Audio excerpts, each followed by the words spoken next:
Hello everyone. Today we're gonna talk about how you can access your first customers when you are leveling up into the higher levels of the corporate ladder of consulting.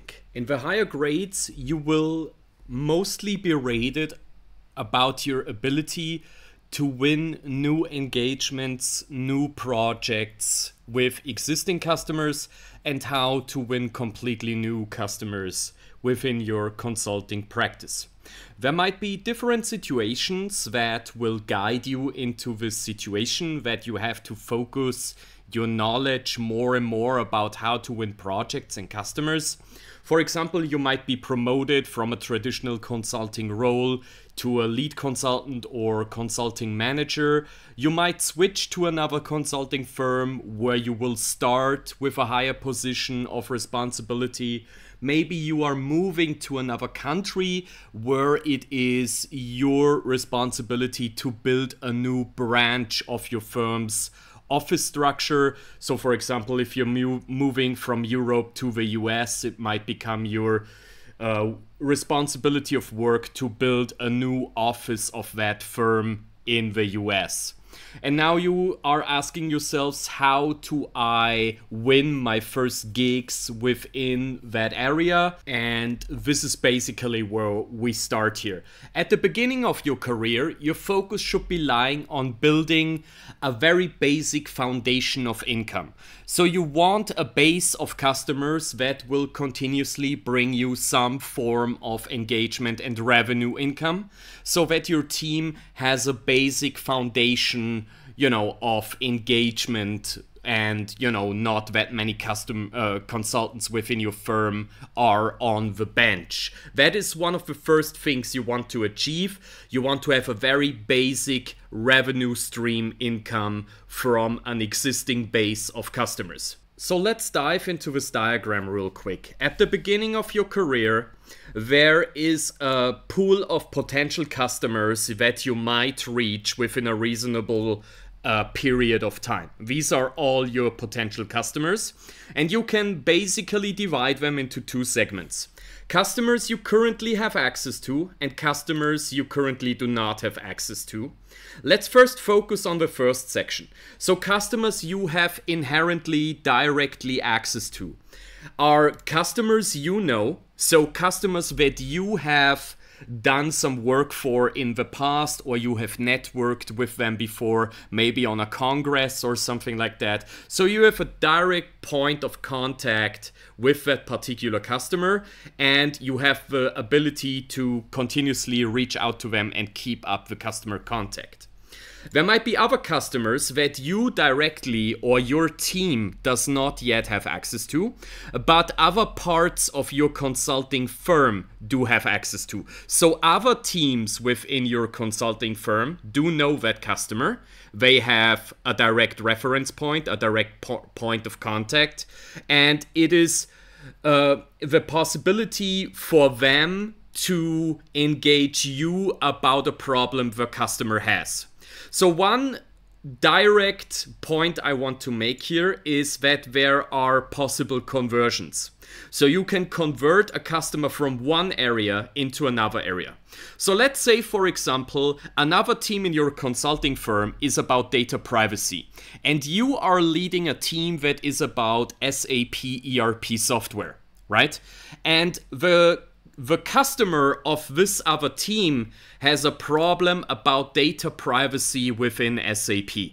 So the other team, they might lack the foundational knowledge of SAP ERP software. So they are reaching out to you if you can help their customer in solving this data privacy problem within SAP software. Once you helped that customer, this customer is converting from this category, customers you don't know but have indirectly access to a customer you now suddenly know. So you can now repeatedly reach out to the customer, hey, do you have another problem within the SAP space, right? So that is basically the most important category of customers, these two here. within your first few years of engagement manager career, lead consultant career, where you want to build a stable foundation of revenue for your team, you might want to focus on this area the most. And that is my general recommendation. In your first few years of working as a consulting manager, you should focus 70% of your total effort in customer acquisition in this area here. Now, let's quickly talk about the other area, customers you do not directly have access to. There is this category here of customers that you can access with help of other firms. Typically, this involves building strategic partnerships with other firms. For example, you can partner up with an IT rollout service provider. So this service provider is rolling out IT infrastructure to other companies, but they typically need also somebody who does the management of the rollout project, and maybe they lack the proficiency in that area. So you could partner with them up, right? So you could say, we do the overall management, the customer communication, and the project management, and you just focus about your technical rollout. Another example could be you are partnering up with a hyperscaler infrastructure provider like Amazon Web Services, Microsoft Azure, Google Cloud, and they typically have a lot of lift and shift projects with customers that want to lift up their IT infrastructure into the cloud, and they typically also need, consulting firms that help the customers in making that shift. So this is how you could come into play here. Or you can partner up with other consulting firms. Maybe another consulting firm has a strength in the technical part of a particular project, but they lack the strategical part of that project management aspect. And that's how you could come into play. So you build strategic partnerships with other vendors or service providers. It could also be a software vendor, and you then offer consulting services for that software. And so you build partnerships, and that's how you get access to customers of these other firms that you take a part in the role of service provisioning for them. And then lastly, there are customers you currently have no idea how you should access them. This is typically a year-long effort. So in order to access these customers, you basically need to get their attention somehow. And that involves building a strong brand around yourself and your team. So around yourself, you basically want to be perceived as a specialist or expert in a certain branch, industry, for a certain tool, for a certain topic, right?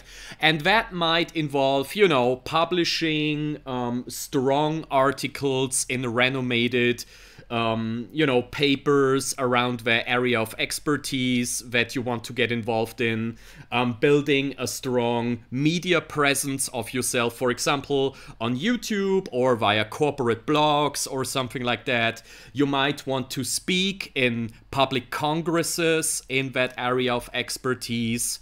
So you want to be perceived as a strong service provider by potential customers that have not yet heard about you before.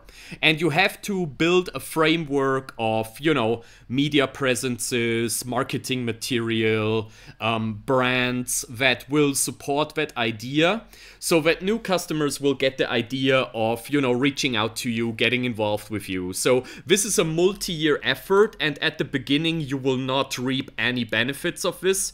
This usually will take multiple years of continuously proving to others that you are still in the industry, you're still in the field, you're an expert in that area.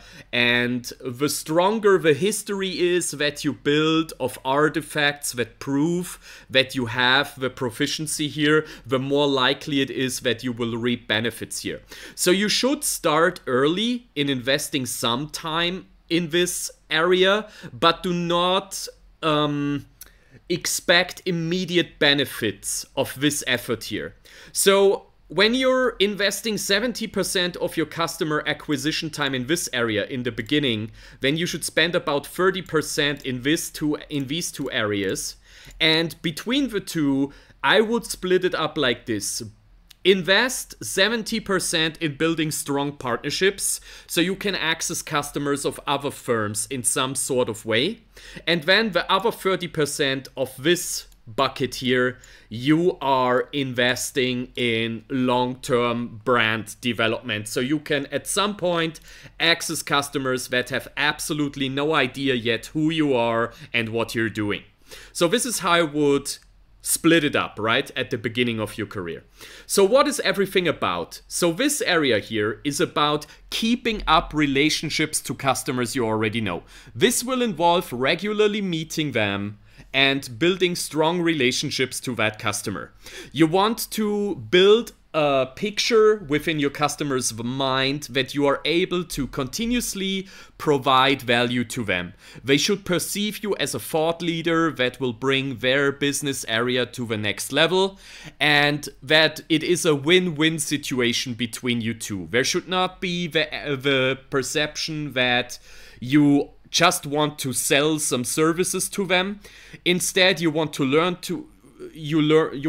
from each other. You want to develop the other client's business, but you will also gain very rich insights from how they do business, and that's how you build strong relationships.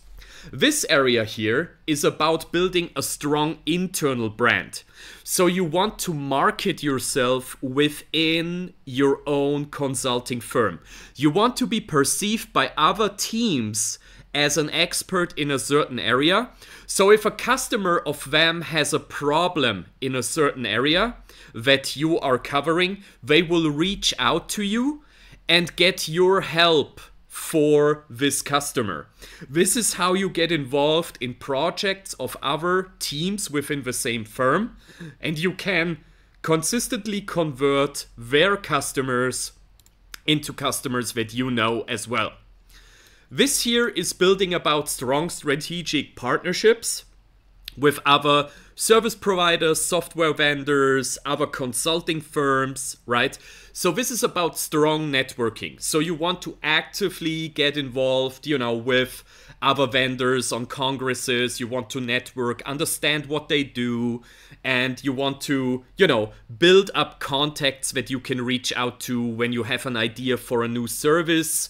How can we cover this aspect of our service? Okay, there is another firm I know that can take over this part, so we don't have to invest resources in that. They can do it much more efficiently. So let's reach out to them and build a strong service together.